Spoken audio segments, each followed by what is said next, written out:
This is a clip from the Cannon podcast. To hear the full episode and get access to exclusive benefits, head over to patreon.com/thecannonpod and sign up for just £3 a month. Let's talk now about NICOLAS PEPE. Now, his loan's a move at Nice has expired.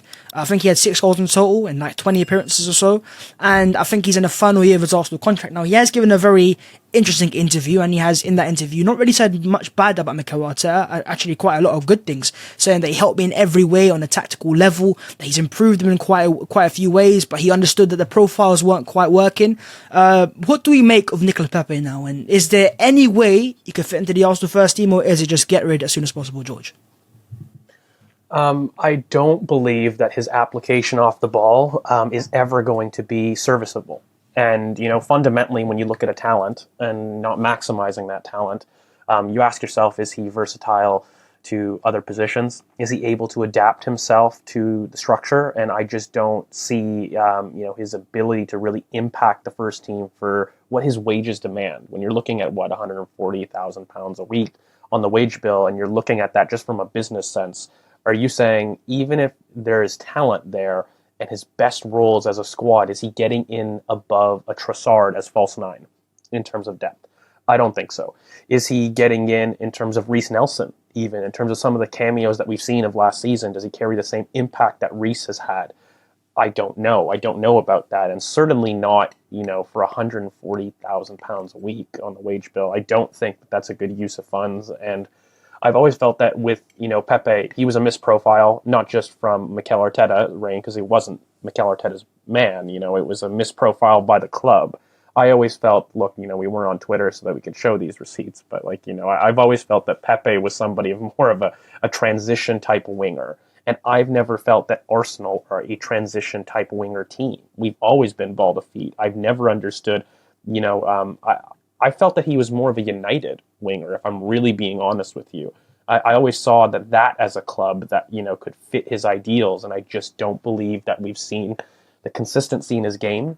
I don't think we've seen the application from the player, and I think that, as the player kind of states, I think that Mikel has helped him tactically, but it's just not the right fit. That doesn't mean that, Mikel Arteta is a horrible coach. It doesn't mean that NICOLAS PEPE is a horrible player. Sometimes fit matters. And I do think that, if he was to go to a Serie A or Bundesliga, something with a little bit more space, having a Moussa Diaby role at Leverkusen at another club, he would thrive. He would do well under a league that gives him more time under the ball. That's really what he needs. He needs somebody that he's not the primary creative focus. Our right winger has a tremendous amount of creative burden. That's not Pepe. He is somebody that's an off-the-ball kind of finisher. He's got a brilliant finishing bag. He's got excellent finishes. He's got a variety of them. I think he is somebody that, you give, like I said, the Moussa Diaby role, or even the Mohamed Salah role, like the guy that will finish off your breakaways, your transitions. He would thrive in that system. I just don't think that's going to be Arsenal. That's not going to be us in the future, by the way. We're going to face a lot more low blocks. He's just, as a winger, a profile of winger that doesn't fit. And I think the use of him kind of talking about how his profile struggled in that interview was pretty self-aware. I mean, I think he knows that for as good as, a coach Mikel is, his play style isn't suited to the way that we play. And I don't think that he is serviceable enough to kind of make a pass at it. So for me, it's a difficult one.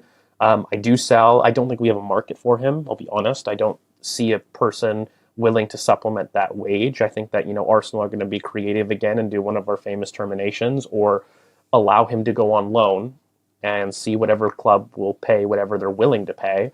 And then we kind of move him on in that sense, where we don't keep him a part of the squad because, again, he's not somebody in application that, we really can see impacting the team. But I do think he gets moved on, whether it's a loan or whether it's a termination.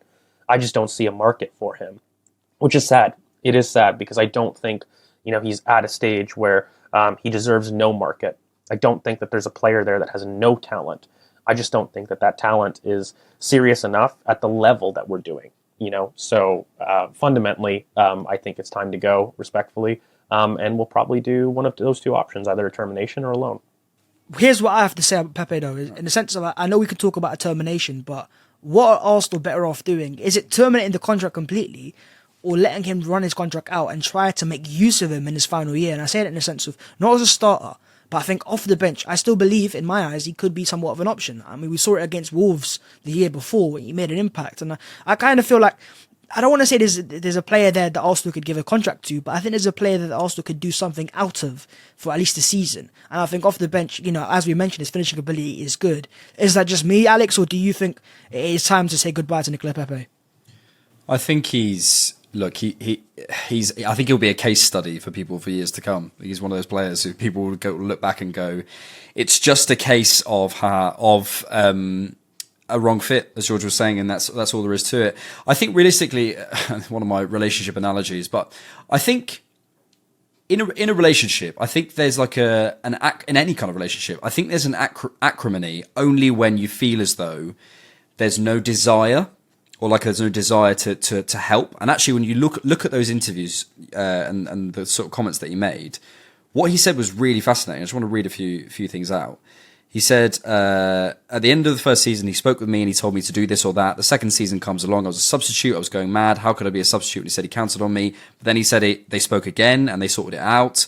He said he counted on me. He wanted me to do this or that.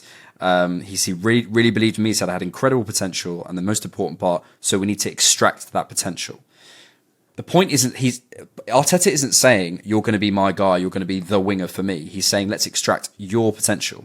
And I think as fans, we have like a perspective on it of like, I'll just get rid of him, he's a bum, he's useless or whatever. But actually from a club perspective, they have to extract the most amount of value out of a player. So I imagine what's happened is Arteta's gone, I will do everything I possibly can to try and fit you and make you better. And probably Pepe is going, I want to get better, and I think he's slightly, mentions in the interview about how it's cold and stuff. He's probably got a few things where he's not quite settling and enjoying and speaking the language, etc., etc. But I think it comes down to two parties that want to, but can't. And I think that's how relationships can end nicely, is that you both want to, but you can't. That only ends acrimoniously when one party just pulls away, I think. And I think it sounds as though it's just a wrong fit. It's literally just the wrong profile. Two parties that wanted it to make sense, and it didn't. I think then it's a case study of a victim of a change in philosophy. It's a case study of, would that have worked in would Pepe have worked in a Unai Emery team? Maybe. But also supposedly he didn't even want Zaha. He wanted Zaha, so not Pepe. So it's difficult to say because who knows if it would have worked, but I think it's a case study of many things, mostly environment, really. Because Pepe may have been a £72 million player in a team that worked for him, because he's a very good player. It's just not right for us. Thanks for checking out the Cannon Podcast. To get full episodes and access to exclusive benefits, head over to patreon.com/thecannonpod and sign up for just £3 a month.